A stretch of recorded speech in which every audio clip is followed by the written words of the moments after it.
Shalom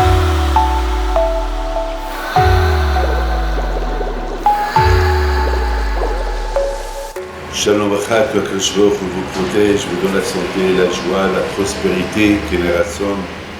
Vous savez que, si Dieu veut, une fois que Mashiach il va venir, beaucoup des fêtes ils vont être supprimées. Et il n'y aura que des souvenirs des fêtes. Le monde va être un autre monde. Les choses vont changer. Alors, comment les choses vont changer? Ça, personne ne sait. Mais je sais une chose. Il va plus avoir des sacrifices au Beth Amikdash. Vous savez qu'aujourd'hui, on a un sacrifice. Lorsqu'on avait le Beth Amikdash, on faisait des sacrifices. Quelqu'un qui a fait une faute, il apporte un sacrifice. Quelqu'un qui l'a fait, des fautes exprès, sans le faire exprès. Enfin, vous savez, quelqu'un qui mange du taref, même celui qui est impur, pour devenir pur, ils vont jeter sur lui les cendres de la vache rousse. Les choses, ils étaient très spéciales. Vous savez que à l'époque de Beth Amikdash, le mois de Pessah, déjà, à partir de un mois avant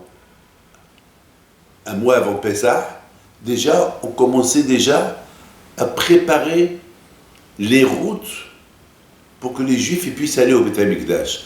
Il y a 3 fois dans l'année que les Juifs ils vont au Beth Amikdash. À Pessah, à Shavuot et à Sukkot.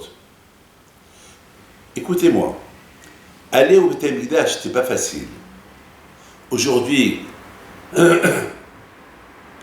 on fait Tel Aviv, Australie, Tel Aviv, la fin du monde, ou de Paris, la fin du monde, et ça prend quelques heures, ça prend, comme cette semaine, la semaine dernière, je suis parti en Argentine, ça m'a pris presque 20 heures de vol. J'étais à Lyon, entre le TGV et tous les voyages que j'ai, et tous les correspondances que j'ai fait, ça m'a pris à peu près 20 heures, 24 heures de trajet. Mais à l'époque, pour faire Lyon, Argentine, peut-être il faut 1 an, 2 ans, 3 ans de travail, de voyage. Donc vous imaginez qu'à l'époque, pour aller par exemple, de Eilat à Yerushalayim, vous savez, ça prenait du temps. Hein. Ça prenait beaucoup de temps. Ça prenait, vous savez, ils allaient à pied. Vous savez, c'est quoi? À pied, ils n'avaient pas de voitures, il n'y avait pas d'avion, pas d'hélicoptère, pas de bicyclette, pas de moto, pas de voiture sport, il n'y avait pas de correspondances. Il fallait prendre le chariot, les ânes et aller avec toute une famille, et ça prenait du temps. Écoutez-moi, imaginez-vous, quelqu'un avec une famille entière, ça pouvait lui prendre peut-être une semaine de voyage, avec tous les stops et les arrêts, et préparer la tente, déballer la tente. C'était pas facile. Et combien il restait à Yerushalayim? Il restait là-bas 8 jours. Alors imaginez-vous, 8 jours pour aller, ou une semaine, 8 jours que tu restes là-bas, puis c'est le retour. Et peut-être ils allaient un peu à l'avance aussi, pour préparer la place où ils vont être. Donc ça pouvait prendre jusqu'à 1 mois, l'aller-retour. C'est inimaginable ce que je vais vous dire.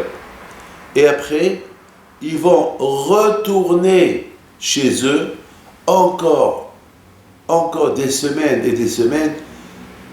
Et soudainement, après quelques jours, ils vont être obligés de retourner en Israël, à Yerushalayim pour Shavuot.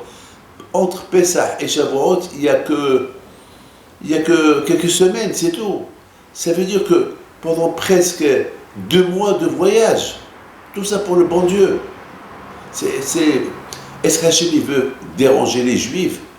Est-ce qu'Hachem il n'a rien à faire avec nous dire, allez, faites des allers-retours de Eilat à Yerushalayim, aller-retour, 2 allers-retours en 2 mois. Ça veut dire que c'est 2 mois de voyage, c'est trop, c'est énorme.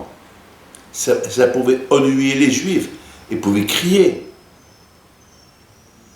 Mes amis, écoutez bien, on n'a vu aucun Juif se révolter. Pourquoi? Parce que lorsqu'ils étaient au Beth Amikdash, ils voyaient des miracles. Pour eux, c'était un kiff d'être au Beth Amikdash à Yerushalayim pendant la fête de Pessah et pendant la fête de Shavuot. C'était un kiff. Alors maintenant, qu'est-ce qui va se passer? Vous savez, il y a des fermes, il y a des gens qui ont des fermes. Et ceux qui ont des fermes, ils ont des vaches, ils ont des brebis, ils ont des moutons. Alors ces vaches-là, qui va s'occuper d'eux pendant tout ce laps de temps? Ils ont du lait. Il y a des fabrications de fromage. Alors qu'est-ce qui va se passer? Ils vont perdre de l'argent. Maintenant, vous savez, imaginez-vous, les villes vides. Toutes les villes se vidaient. Ils allaient tous à Yerushalayim. Qui va surveiller les villes? Les voleurs vont entrer dans les villes. Ils vont voler tout ce qui se passe. Imaginez-vous, Paris vide. Il n'y a aucune personne à Paris. Imaginez-vous. Il n'y a pas personne. Mais il y a des voleurs. Les voleurs, ils vont fêter. Imaginez-vous à Tel Aviv. Toute Tel Aviv, elle est vide. Mais les voleurs, ils vont célébrer ce vide-là pour prendre n'importe quoi. Alors qu'est-ce qui se passe? Comment? Et Hachem, il met les Juifs dans des épreuves énormes. On travaille quelques mois dans l'année et pour qu'on vienne nous voler tout ce qu'on a. Écoutez, quelqu'un qui est riche, qui a de l'or, des lingots d'or, il ne va pas les prendre avec lui au Shalaïm, il va les laisser, c'est lourd. Qu'est-ce qui se passe? Et surtout les fermes, comment ils vont? Et je ne sais pas moi, mais vous avez écouté ce que la Gemara elle dit. La Gemara elle dit, le Talmud il dit qu'à cette époque, lorsque les Juifs ils allaient au Shalaïm, au Beth Amikdash, à Pessah et à Shavuot et Sukkot, les Juifs ils étaient heureux, les Juifs ils étaient très très très contents. Ils n'avaient pas peur qu'on leur vole. Parce qu'Hachem lui-même il surveillait les villes pour que personne ne va les prendre, pour que personne ne va voler. Écoutez bien, vous écoutez Hachem, vous êtes gagnant. Vous écoutez Hachem, vous êtes gagnant. J'ai reçu une photo d'une femme qui habite à Natania. Et le vendredi soir, elle allume tout le temps les bougies de Rabbi Haim Pinto. C'est de la folie, cette histoire que je vais vous raconter. C'est une femme convertie. C'est une femme elle élève ses enfants dans la Torah. Même ses enfants, ils sont tous convertis. Et elle a une grande émouna. Et j'aime bien cette femme, pourquoi? Parce que elle est vraiment, je la connais depuis 20 ans peut-être, elle a une grande émouna à Akadosh Baruch Hu. Elle a passé beaucoup d'épreuves dans sa vie. Beaucoup d'épreuves. Et malgré tout, elle est solide dans sa émouna. Et pourtant, c'est une convertie. Pourtant, elle aurait pu dire, attends, c'est ça la conversion, c'est ça le judaïsme. Lorsque je n'étais pas juif, je vivais dans le confort, et maintenant que je suis juif et j'ai que des problèmes. Non, le contraire. Elle supporte, elle est heureuse, elle est contente. Le contraire, elle dit, c'est Hachem qui veut, that's it, c'est tout. Et ce vendredi-là, elle a allumé les 2 bougies de Rabbi Haim, plutôt elle a prié. Mes amis, c'est des petites bougies, vous savez, ces petites bougies que vous allumez chez vous. Des petites bougies. Elle voit, elle prie à Hachem, par le mérite du tzaddik Rabbi Haim Pinto, elle prie à Kadosh Baruch Hu.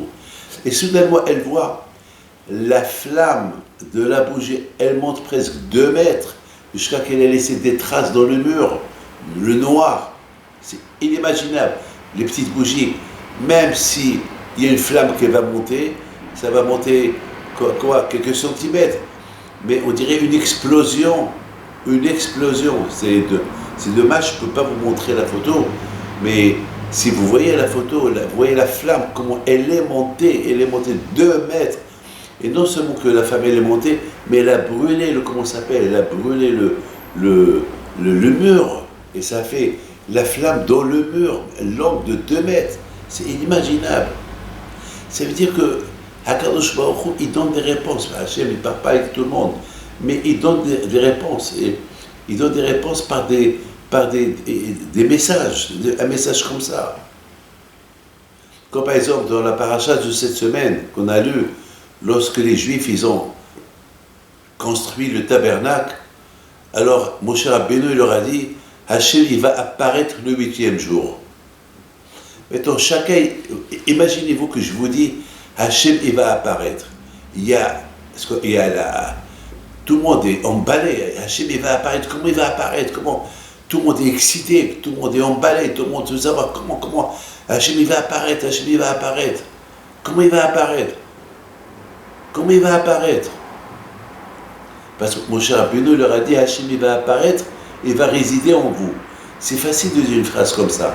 Alors tout le monde, il y a des millions de Juifs dans le désert et des millions de Juifs qui veulent voir de quelle manière Hachem il va apparaître et va résider en eux. Vous savez qu'on nous dit ça.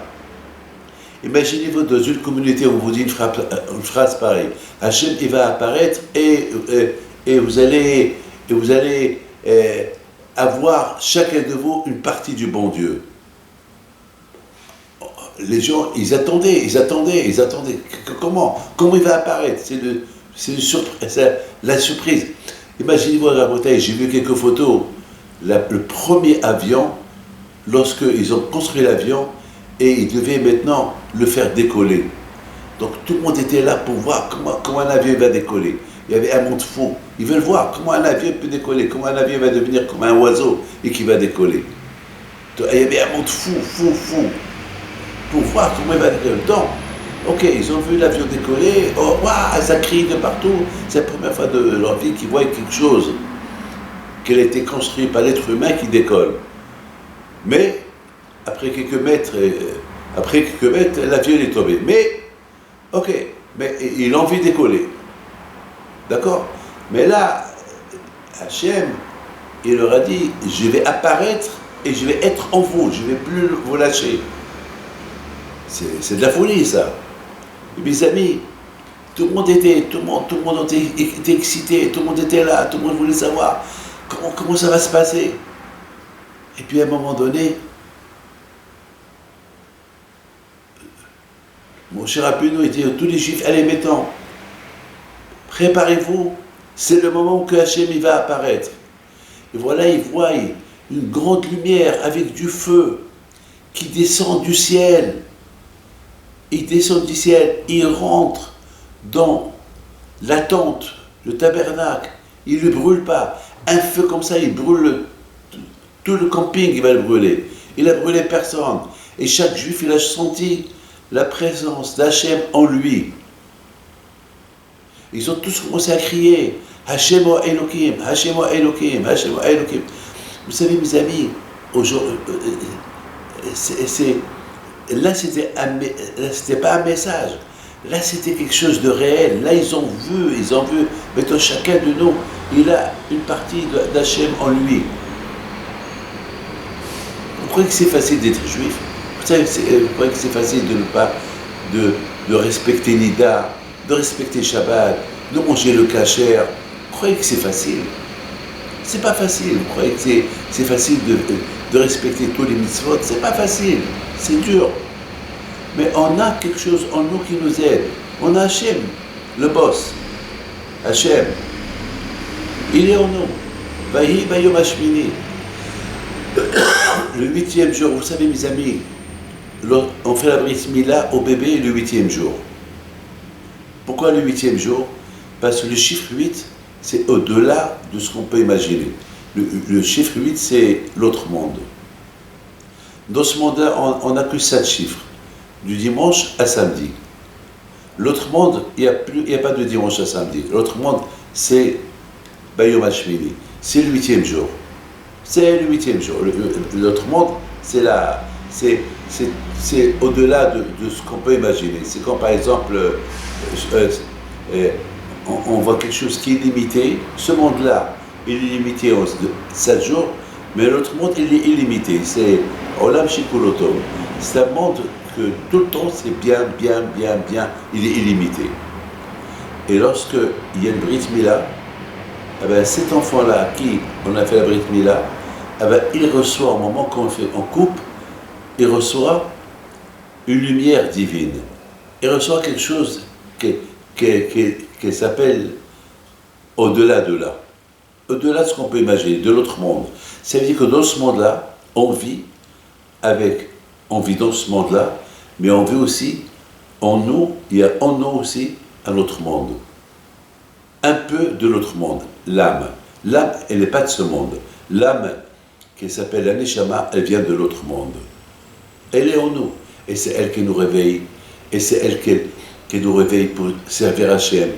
Et c'est ça le combat entre nous et le Sahara. Le combat est vivre au. Le Sahara, il veut qu'on vive dans ce monde-là. On soit adapté à ce monde-là. On est né dans ce monde-là. Et on continue à vivre dans ce monde-là. Et on s'éclate. Et on mange, on fait ce qu'on veut. Mais la Neshama, le Seratov, il veut qu'on vit, on s'éclate, on dort, on mange, on prend des vacances. Mais n'oublie pas Hachem. Parce que dans ce monde-là, tu n'es pas éternel. Dans ce monde-là, c'est limité. Alors, puisque c'est limité, alors ne gâche pas ton temps. C'est limité. Ça peut être limité 70 ans, 80 ans, 99 ans, 100 ans. Hier, j'ai vu une femme qui a 102 ans. Vous savez qu'est-ce qu'elle m'a demandé? Elle m'a dit, Rabbi David, je veux une beracha, je suis fatigué. Ça suffit. Grâce à Dieu, j'ai tout vu. Mes enfants, mes petits-enfants, mes petits-enfants me gâtent. Je suis fatigué. Je veux partir là-haut. Je dis, madame, non. Si le bon Dieu veut que tu vis, c'est que tu as encore à faire dans ce monde-là. Alors qu'est-ce qu'elle me dit? Oui, c'est vrai, il y a à faire. Il y a à faire. Tout le temps, il y a des problèmes entre mes enfants, mes petits-enfants, mes petits-enfants, et je suis là pour les remettre ensemble. Je dis, voilà madame, vous avez encore un but à accomplir. Mes amis, vous avez compris, dans ce monde-là, on a les deux mondes dans ce monde-là. On a et le corps qui est lié avec ce monde-là, parce qu'on est né là, et on va mourir après 20 ans, et on va rester là, le corps reste là. Mais l'âme, non. Mais Hachem, il a associé le corps et l'âme ensemble pour que les deux, ils peuvent cohabiter. Pour que les deux, ça veut dire qu'en nous, il y a quelque chose qui est au-delà de là. Donc, le jour de la Brit Mila, on reçoit ce beau cadeau-là qui s'appelle la Neshama, le jour de la Brit Mila. Donc, mes amis, vous avez très bien compris que grâce à Dieu, Baruch Hashem, la première chose qu'on fait le matin lorsqu'on se réveille, on dit merci à Hashem. Pourquoi on dit merci à Hashem? On dit modé. Pourquoi on dit merci à Hashem? Vous savez pourquoi? Parce que grâce à Dieu, lorsqu'on dormait, on n'était pas là dans ce monde-là. On dormait, on était inconscient. Pendant qu'on dort, tout peut arriver. Tout peut arriver. Et grâce à Dieu, on se réveille. L'âme, la Neshama, elle fait un long voyage. Elle va où? Lorsqu'on dort. Nous, on est juifs. On croit, on a notre religion qui dit que lorsqu'on dort, l'âme, elle va là-haut. Elle va d'où elle vient. Et le matin, Baruch Hashem, elle ne reste pas là-haut. Au moment que le corps, il désire se lever, l'âme, elle descend, elle le réveille, et la personne se réveille, jusqu'à le moment qui vient que le corps, il doit dormir à vie. Vous savez, je vous raconte une belle histoire. Il y avait une fois le Gaon de Vilna. Il n'a pas vu sa sœur depuis des années. Il n'a pas vu sa sœur. 24 ans, il n'a pas vu. Et 24 ans plus tard, sa sœur, elle arrive. Et lorsqu'elle vient chez lui, il lui dit, elle était contente de le voir. Et elle a commencé à parler avec lui. Mais la femme du Gaon de Vilna n'était pas encore à la maison. Alors, ils discutaient tous les deux. Et à un moment donné, le Gaon, il a dit à sa sœur, ma sœur, tu m'excuses, je dois aller étudier. Ma femme, elle va venir d'une minute à l'autre. Il lui dit, mais Eliaou, mon frère, mais ça fait 24 ans que je ne t'ai pas vu. Qu'on discute un peu. Alors, il lui dit, son frère, ma fille, ma sœur, dans ce monde-là, on est de passage. On va répéter, ça va, ça va, ça va, ça va. On va tout répéter, comment il va celui-là, et comment il va celui-là, ah il est mort, et comment il va celui-là, ah il est vieux, il était malade. On répète, qu'est-ce que s'en fout, ça va, ça va, ça va, ça va. Au lieu de perdre le temps dans le ça va, je préfère aller étudier la Torah. Et si Dieu veut, non, après 120 ans, on va se rencontrer dans l'autre monde. Là-bas, c'est éternel. Là-bas, on a tout le temps pour discuter. Dans la vie d'aujourd'hui, c'est limité. Dommage. Chaque minute, on peut faire des mitzvot dans chaque minute. C'est comme quelqu'un. On dit à quelqu'un, voilà, tu rentres dans cette chambre, dans cette chambre-là, il y a plein de diamants. Prends ce que tu veux, je te donne 1 heure. Prends ce que tu veux. Est-ce que lorsqu'il va rentrer dans cette chambre-là, il va s'asseoir, fumer une cigarette, après il va commencer à ramasser? Chaque minute, chaque seconde qu'il est dans cette chambre-là, c'est de l'argent qu'il gagne. Il ramasse, il met de ses poches, il ramasse, il met dans les sacs, les diamants, les diamants, les diamants. Donc dans ce monde-là, il y a plein de mitzvot à faire. Il y a plein à faire. Il y a plein à faire. Hier soir, j'étais un goyen, un non-juif très connu. Très connu dans le monde du football. Très connu. Je ne peux pas dire son nom. Il n'est pas juif. Et bien sûr, l'argent, le succès, tout ce que vous voulez, sa femme, elle l'a abandonné. Donc, il est venu chez moi. Il avait la peine parce qu'il aime quand même sa femme et il a dit, je sais que c'est de ma faute. Et j'ai commencé à lui parler. Je lui ai dit, mais je sais que tu es un grand footballeur. Et bien sûr, le temps, c'est l'argent. Bien sûr, là où vous savez, les footballeurs, ils vont pas rester tout le temps jeunes et des coureurs. À un moment donné, à l'âge qui va arriver, ils vont marquer moins de goals, donc, bien sûr, il était tout le temps invité à gauche, à droite, et les soirées. Donc, c'est marketing, l'argent. Donc, il a délaissé ça. Et à un moment donné, il s'est rendu compte que sa femme, elle le quitte. Et voilà. Mais maintenant, il s'est réveillé. Alors, je lui ai dit, tu sais quoi? La seule façon que tu récupères ta femme, c'est que un grand match international que tu vas avoir, il devait avoir un très grand match international, et lui, c'est lui qui va mener l'équipe. Eh bien, tu fais pas le match, parce que 100% ta femme et tes enfants, ils vont faire le match, et ils vont voir que toi, tu n'es pas là. Ils vont t'appeler.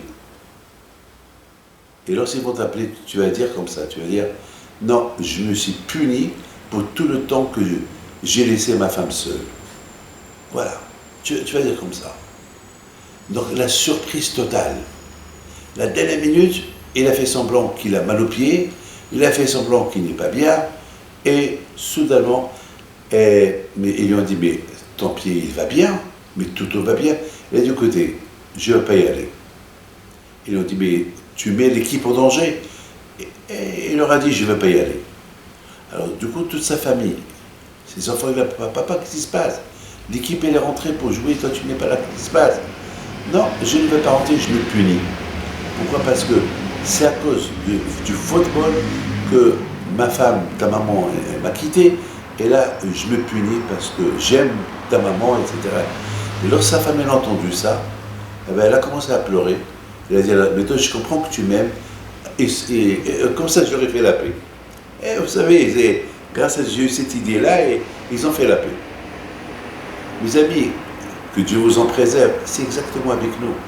Nous, on est dans un monde qu'on n'a pas le temps. Et on délaisse la meilleure chose de la vie, la vraie vie. La vraie vie de famille, c'est dans l'autre monde, après 120 ans. Et on oublie la vraie vie de l'autre monde, qu'on ne connaît pas, qu'on n'a pas vu. Mais il y a, elle existe. Et on s'occupe de ce monde-là. Et c'est dommage. Mais lorsqu'on fait un effort et on utilise notre corps avec notre neshama pour être bon avec le bon Dieu, alors on fait la paix avec Hachem. Et lorsqu'on fait la paix avec Hachem, Hachem retourne vers nous. Vous savez, mes amis, que, comme je vous ai dit la semaine dernière, personne n'a été là-haut pour voir ce qui se passe là-haut. Personne ne connaît. Mais une seule chose je peux vous dire, ce qui se passe là-haut, on peut le savoir à partir de ce monde-là. Le plaisir qu'on a dans ce monde-là, lorsqu'on fait les mitzvot. Et lorsqu'on les fait bien. Mais si, mes amis, il faut savoir une chose. Regardez, mes amis, les Juifs à l'époque, lorsqu'ils allaient au Beth Amikdash, 3 fois dans l'année, ça veut dire qu'ils avaient presque 4 mois de voyage, 4 mois de moins de travail. C'est inimaginable, c'est dur. À Pessah et à Shavuot et à Sukkot, chaque Juif, là où il habite, il devait aller avec toute sa famille et laisser toute... Et les gens, ils faisaient ça. Ils n'ont pas eu peur que les voleurs ils vont rentrer chez eux, ils vont tout prendre. Non, ils n'avaient pas peur. Ils savaient qu'il y a Hachem.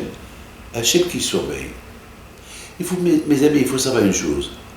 Il faut savoir que vous n'êtes pas seul. Il y a Kadosh Baruch Hu.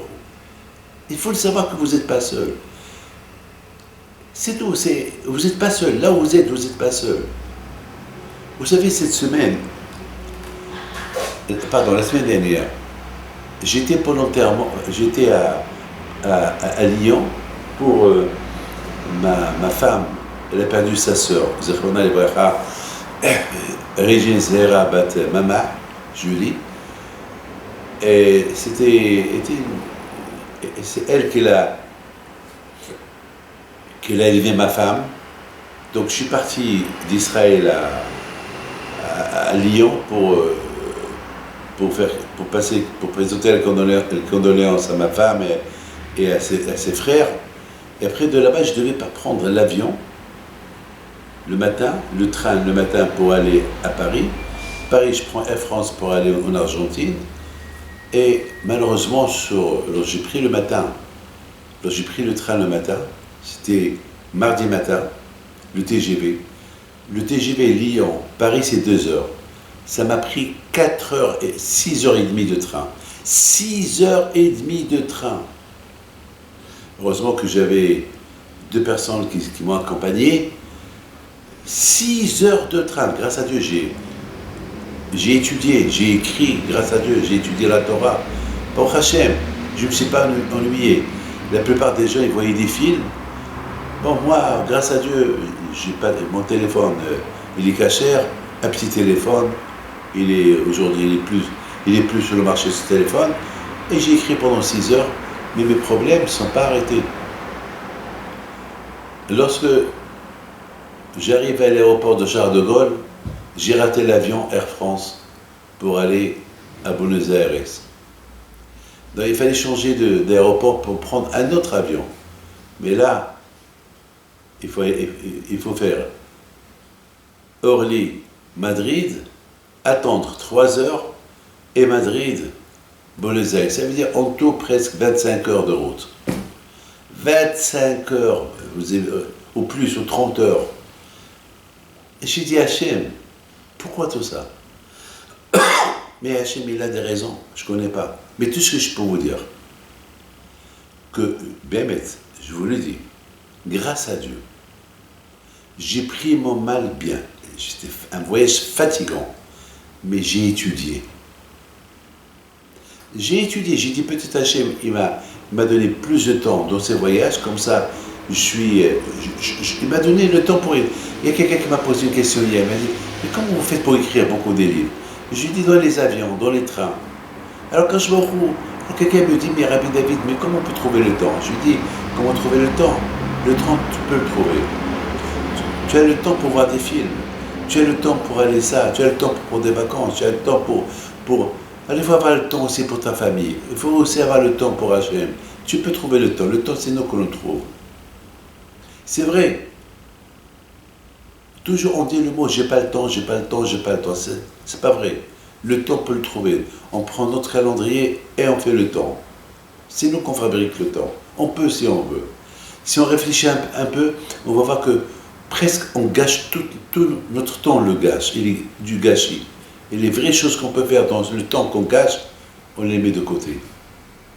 Donc finalement, j'ai été gagnant. C'est vrai, j'ai perdu presque 15 heures de temps, mais ces 15 heures-là, je les ai étudiées, plus les heures que j'étais dans les avions et les trains, j'ai étudié. Bon, Hachem, j'ai gagné à la fin.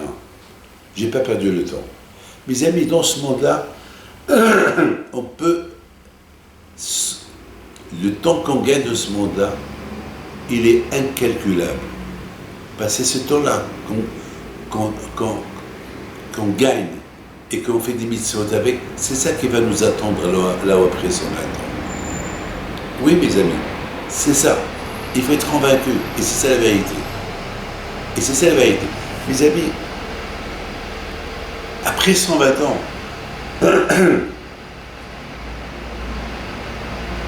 Mashiach, il va venir, si Dieu veut.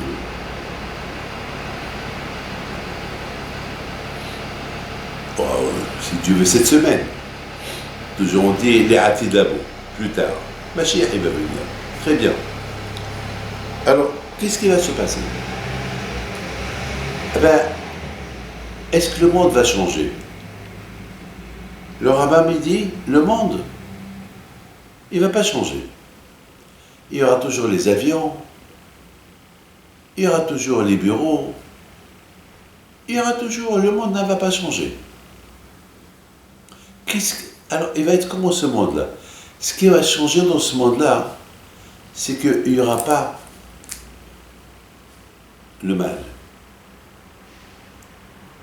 Vous savez que lorsque Hachem, il a créé Adam Arishon, il lui a dit, Adam, ne mange pas de cet arbre. Parce que cet arbre-là, c'est l'arbre de la sagesse. Toi, tu es intelligent. Tu n'as pas besoin d'être haram. Tu n'as pas besoin d'être intelligent parce que tu es intelligent. Et c'est vrai, Adam Arishon était l'homme le plus intelligent du monde. Il lui dit, tu es intelligent, donc tu n'as pas besoin de manger de cet arbre parce que c'est l'arbre de la sagesse. Mais vous savez, quelqu'un qui n'a pas mal à la tête, il ne va pas prendre Doliprane. Qui prend Doliprane? Celui qui a mal à la tête. Alors, si Adam Arishon n'était pas intelligent, ok, le bon Dieu va dire, mange de cet arbre-là, comme ça, tu es intelligent pour faire attention, qu'est-ce que tu fais? Mais là, Adam, il était déjà intelligent, il sait ce qui est bien, il sait ce qui est mauvais. Donc, il n'a pas besoin de manger de cet arbre. Alors, c'est pour ça que je ne la mange pas. Mais malheureusement, il a mangé. Le fait qu'il a mangé, là, il a ouvert une porte au mal. Alors maintenant, il faut qu'il utilise son intelligence pour combattre le mal. Une fois que Mashiach il va venir, si Dieu veut, vous savez que dans l'autre monde, il n'y a pas de mal. Dans l'autre monde, il n'y a pas de femme. Dans l'autre monde, il n'y a pas d'argent. Dans l'autre monde, il n'y a pas de boisson, il n'y a pas de vacances. Dans l'autre monde, il y a ce qu'on appelle, il y a un plaisir qu'on ne connaît pas. Mais le plaisir, il est spectaculaire, on ne connaît pas. Moi, je connais plus ou moins c'est quoi le plaisir de là-haut. Je connais un petit pourcentage à travers la Torah. Lorsque j'étudie la Torah et je kiffe la Torah, alors je sens un plaisir. Je sens. Vous savez, ce matin, je me suis levé à 4 heures du matin. Mais je me suis levé à 3 heures au lieu de 4 heures. Alors j'ai dit non, il faut que je reste encore à 1 heure. Après je me suis dit ouais, alors puisque je suis debout, je me lève. Et voilà, j'étudie. Et je kiffe. Mes amis, C'est dommage. Les gens, ils aiment l'argent, ils aiment les plaisirs comme quelqu'un. Il est venu chez moi pour que je fasse une bracha pour acheter une Ferrari. C'est une histoire qui s'est passée à Los Angeles. Et puis je lui dis, je peux voir la photo de la Ferrari que tu vas acheter. Il a pris son téléphone, papa, il me la montre. Je lui dis, ah, elle est belle, hein. Il m'a dit, je l'adore. Toute ma vie, j'ai rêvé que je vais l'acheter. Et là, je vais l'acheter, j'ai vu une bracha. J'ai vu une bracha, j'ai dit, tu sais, si tu l'achètes, tu vas être paralysé. Et je lui ai gâché son plaisir. Il me regarde.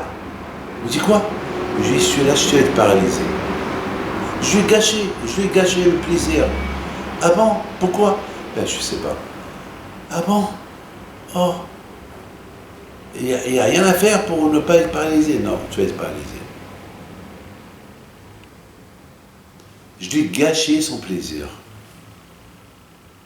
À la fin, je lui ai dit, c'est pas vrai. Mais ne l'achète pas. T'as pas besoin. Ah, Rabbi David, tu m'avais fait peur. Je lui ai dit, mon fils, achète une autre voiture. Parce que t'as pas besoin d'acheter une Ferrari. C'est là. C'est pas la peine. C'est pas la peine de. Si tu habitais dans un village, personne ne te connaît, je dis, ouais, mais là, tous tes copains, tout le monde, pourquoi tu veux exposer ta richesse? T'as pas besoin. Il m'a regardé, il m'a dit, Rabbi David, vous savez, déjà, avec l'autre, je vais montrer la photo à mes amis. Waouh. Et depuis que waouh, j'ai mal aux pieds. Je dis, alors ne l'achète pas. Mes amis, écoutez bien. Vous voyez comment on peut gâcher le plaisir de quelqu'un dans ce monde-là. Mais dans notre monde, personne ne peut gâcher le plaisir. Le plaisir de notre monde, il n'y a pas de mauvaises nouvelles dans notre monde. Il n'y a que des bonnes nouvelles. Par exemple, après 120 ans, ton fils il fait mitzvah, bonne nouvelle là-haut. On te donne une récompense. Pourquoi tu me demandes? Pourquoi? Parce que ton fils il fait mitzvah pour ta mémoire. Waouh! Il n'y a que des bonnes nouvelles dans notre monde. Le plaisir de notre monde, il est inimaginable. On ne peut pas l'imaginer. Le plaisir de ce monde-là, c'est un plaisir passager. C'est un plaisir de passage. Mes amis, maintenant vous comprenez que, Be'ezat Hashem, le Mashiach, il va venir. On va vivre au-delà du temps. On va vivre au-delà de ce qu'on peut imaginer. On va vivre l'autre monde dans ce monde-là. Les vrais tzadikim, dans ce monde-là, ils vivent le Gan Eden. Mais nous, on n'est pas des tzadikim. Nous, on n'est pas Rabbi Haim Pinto. Nous, on n'est pas Rabbi Yaakov Etzera. Nous, on n'est pas Rabbi Haim Taiblomet. Nous, on n'est pas Rabbi Shimon Bar Yochai. Nous, on n'est pas le Rabbi de Lubavitch. Nous, on n'est pas le Baal Tanya, le Baal Sheptor. On n'est pas tout ça. Alors, selon l'effort qu'on fait dans ce monde-là pour vivre dans la Torah, on sent le Gan Eden. Mais après 120 ans, lorsque Mashiach il va venir, c'est un monde, comme qui dit le Rambam, il ne va pas changer. La seule chose qu'on va découvrir lorsque Mashiach il va venir, si Dieu veut, qu'on va avoir l'intelligence, que le bon, le côté bon, mais pas le côté mauvais. Comme dans l'autre monde. Dans l'autre monde, il n'y a pas de côté mauvais. Lorsque Mashiach il va venir, il va y avoir que le côté bon. Il n'y aura pas de bon, il n'y aura pas de mauvais, il n'y aura plus de mauvais. Le mauvais va être écarté, l'impureté, il n'y aura plus la femme qui va aller au mikvé. Tout va changer. Parce qu'on va vivre un autre temps, un bon temps, un temps de plaisir, un temps de bonnes nouvelles, un temps bien. On va vivre comme qu'on vit dans notre monde. Et on va dire merci. Parce que tout à l'heure, je vous ai dit que lorsque Mashiach va venir, il va y avoir beaucoup des mitzvot, des fêtes, qui vont être supprimées. Pesach, Sukkot, Shavuot. Tout ça, ça va être supprimé. On va parler que de la Géoula. On va parler que de Mashiach. On va parler que des choses bonnes. Parce qu'il n'y aura pas de mauvaises choses, il n'y aura pas de mauvaises nouvelles, il n'y aura pas de maladie, il n'y aura pas... Il va avoir la vie longue. Au moment que la personne il va avoir ras-le-bol de la vie, alors il va dire à sa famille, allez, je suis fatigué, je vais... Pas fatigué, j'ai envie de rentrer dans l'autre monde. Il va rentrer dans l'autre monde, ça va être un monde beau monde. Il n'y aura plus de crimes, de vols, de viols. Tout va être... Même les mitzvot qu'on va faire, on va les faire d'une autre dimension. Les mitzvot, on va les comprendre d'une autre façon. Les 10 commandements, on va les voir d'une autre façon. On va voir la présence d'Hachem. Il n'y aura plus des messages, il n'y aura plus des prophètes qui vont nous dire quoi faire, quoi ne pas faire. Le Mashiach, il va nous enseigner tout.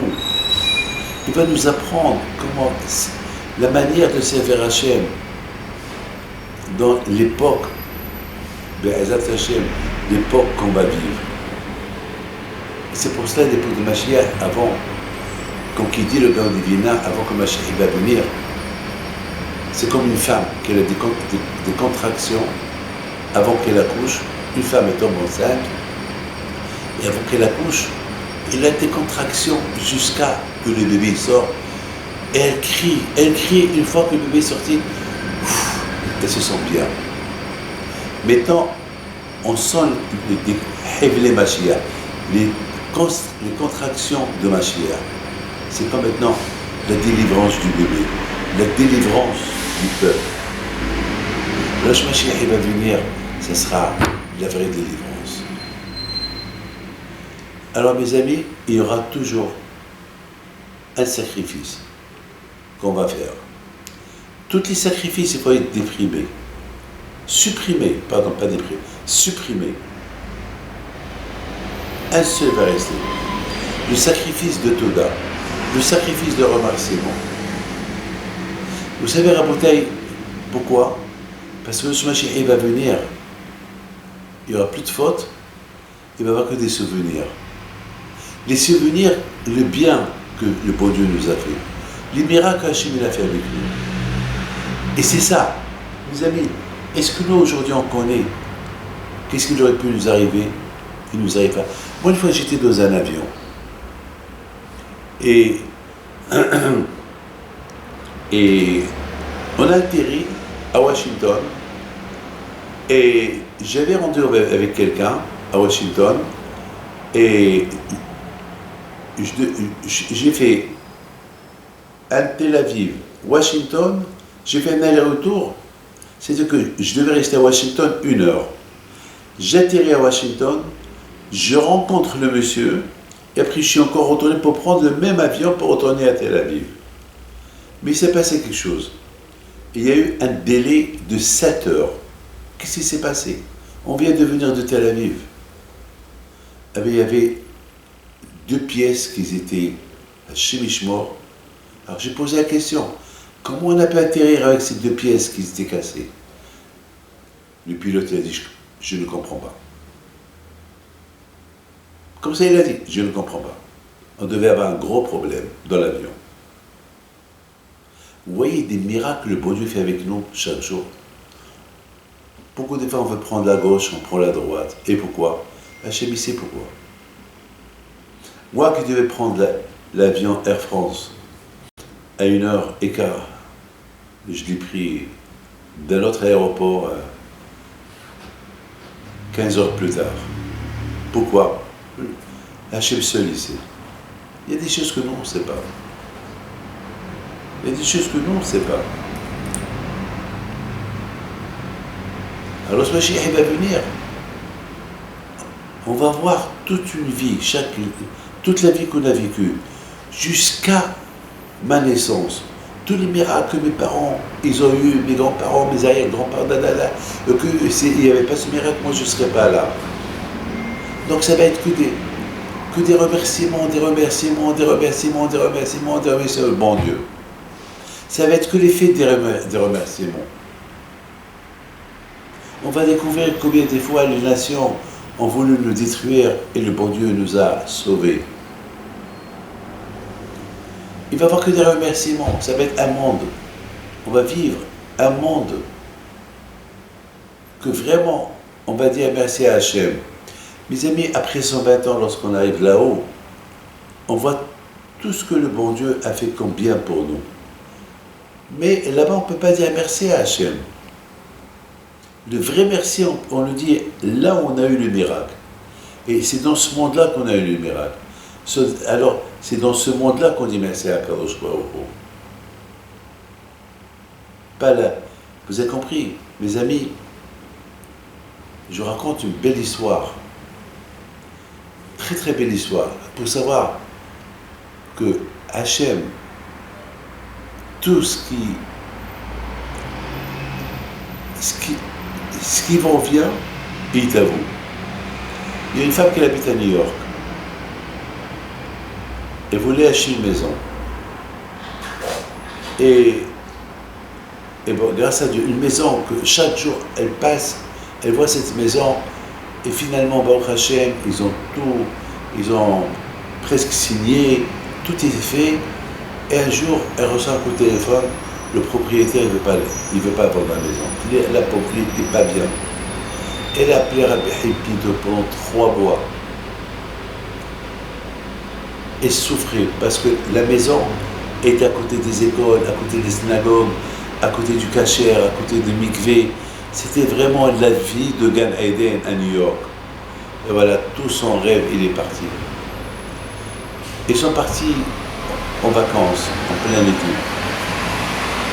Et elle prie Hachem, je ne dis pas pourquoi tu as fait ça, tu l'as fait pour le bien. Mais Hachem, aide-moi, je t'en prie Hachem.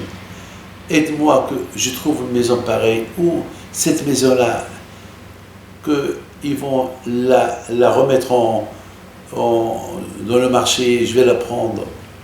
Elle prie, par le mérite de Rabbi Pinto. Le jour de la Iloula de mon père, elle reçoit un coup de téléphone. Madame, voilà, c'est vrai, on vous a vendu la maison à un tel prix. Il y a eu d'autres, ils ont donné plus. Ça a été annulé la vente. Si vous voulez la prendre au même prix, venez tout de suite signer. Le jour de la Iloula de mon père, mes amis, le même jour, ils sont partis à New York, ils ont signé, ils sont les gens les plus heureux du monde. Lorsqu'il m'a dit l'histoire, je lui dis, Hachem, il vous a fait souffrir pour voir comment vous allez prier. Et bien voilà, regardez, la prière que vous avez faite à Kadosh Baruch Hu du bon cœur, du fond du cœur, voilà, il vous a rendu votre maison. Maintenant, le plaisir que vous avez, comme étant, vous avez la maison, vous avez tout le confort, ça, ce plaisir-là, ça ne vaut même pas un pourcentage du vrai plaisir que vous allez sentir après 120 ans dans l'autre monde. Alors continuez à faire plaisir à Hachem à travers les prières. Vous avez besoin des choses, priez à Kadosh Baruch Hu. Mes amis, en 2 mots. Celui qui prie et que sa prière elle est reçue, c'est Gan Eden. Ça veut dire que Hachem il aime.